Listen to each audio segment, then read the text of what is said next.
पुल की हालत पर बहुत गंभीर सवाल उठाए गए थे। उसमें कहा गया था कि पुल की जो स्ट्रक्चरल इंटेग्रिटी है, मतलब उसकी अपनी बनावट की मजबूती, वो सिर्फ 30 से 35% ही बची थी। 4 इंजीनियर सस्पेंड, ठीक है। आखिर क्यों? बार-बार चेतावनियों को नजरअंदाज करने के पीछे असली वजह क्या है? क्या ये सिर्फ लापरवाही है या फंड्स की कमी है? या सुबह का वक्त था जब अचानक मतलब उसका एक बड़ा हिस्सा, एक स्लैब, वो टूटकर सीधा नदी में जा गिरा। हाँ, और उस वक्त ट्रैफिक भी था। वही तो, पुल पर गाड़ियां चल रही थी। सुनने में आया है 2 ट्रक थे, 2 वैन, एक ऑटो रिक्शा भी। ये सब के सब करीब 20-25 मीटर नीचे गहरे पानी में। बाप रे। जिन लोगों ने देखा वो बता रहे थे कि एक बहुत तेज भयानक आवाज आई और बस सब बिखर गया। और फिर जो हुआ वो सबसे दुखद है, मतलब जाने गई। शुरू में तो खबरें थी कि 9 या 11 लोगों की मौत हुई है। हाँ, मैंने भी यही सुना था पहले। लेकिन अगले दिन तक ये आंकड़ा बढ़ गया, 15-16 तक पहुंच गया। और दुख की बात यह है कि अभी भी शायद 4 लोग लापता हैं, उनकी तलाश चल रही है। बचाव कार्य तो जाहिर है चला होगा, लेकिन ऐसी घटनाओं का असर बहुत गहरा होता है। बिल्कुल, परिवारों के लिए तो ये कभी ना भरने वाला जख्म है। लेकिन एक बात जो मुझे खटक रही है जी, क्या ये सच में अचानक हुआ?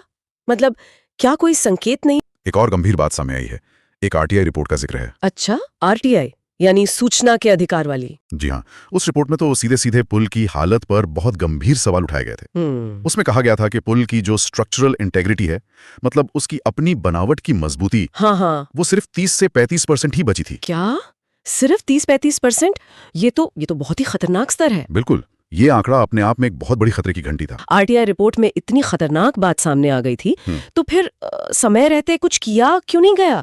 मरम्मत क्यों नहीं हुई? कोई एक्शन क्यों नहीं? क्या हमारे स्रोत इस पर कुछ बताते हैं कि ये देरी क्यों हुई, ये अनदेखी क्यों? देखिए, स्रोत सीधे तौर पर किसी एक वजह को जिम्मेदार नहीं ठहरा रहे हैं, लेकिन वो एक पैटर्न जरूर दिखाते हैं।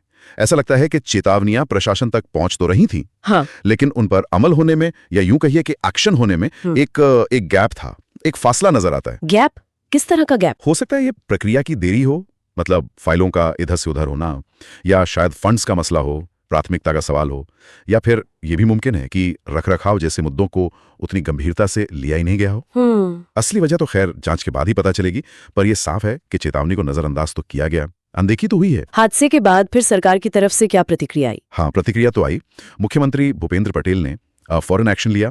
संबंधित विभाग के 4 इंजीनियरों को निलंबित कर दिया गया। 4 इंजीनियर सस्पेंड, ठीक है। और इसके साथ ही एक 6 सदस्यों की जांच समिति भी बनाई गई है। जांच समिति कब तक रिपोर्ट देगी? उन्हें 30 दिन का समय दिया गया है। 30 दिन में रिपोर्ट सौंपनी है। और मुआवजे का भी ऐलान हुआ है शायद? जी हाँ, राज्य सरकार ने मृतकों के परिवारों के लिए 4 लाख रुपए और जो घायल हुए हैं उनके लिए 50,000 रुपए का मुआवजा घोषित किया है। और प्रधानमंत्री राष्ट्रीय राहत कोष यानी PMRF से भी मदद मिलेगी।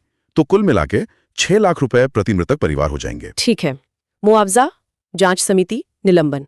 लेकिन यहाँ एक बड़ा सवाल फिर से मन में आता है, क्या ये कदम काफी है? मतलब क्या 4 इंजीनियरों को सस्पेंड करने या एक कमेटी बनाने से जो व्यवस्था में कमी है वो सुधर जाएगी? ये बहुत अहम सवाल है, खासकर तब जब हम पीछे मुड़कर देखते हैं। गुजरात में पुल गिरने की ये पहली घटना तो है नहीं। बिल्कुल नहीं, यही तो चिंता की बात है। सूत्र बताते हैं कि पिछले सिर्फ 5 सालों में ही 5 साल में? हाँ, पिछले 5 सालों में गुजरात में 12 से ज्यादा पुल गिरने की घटनाएं हो चुकी हैं। 12 से ज्यादा? जी।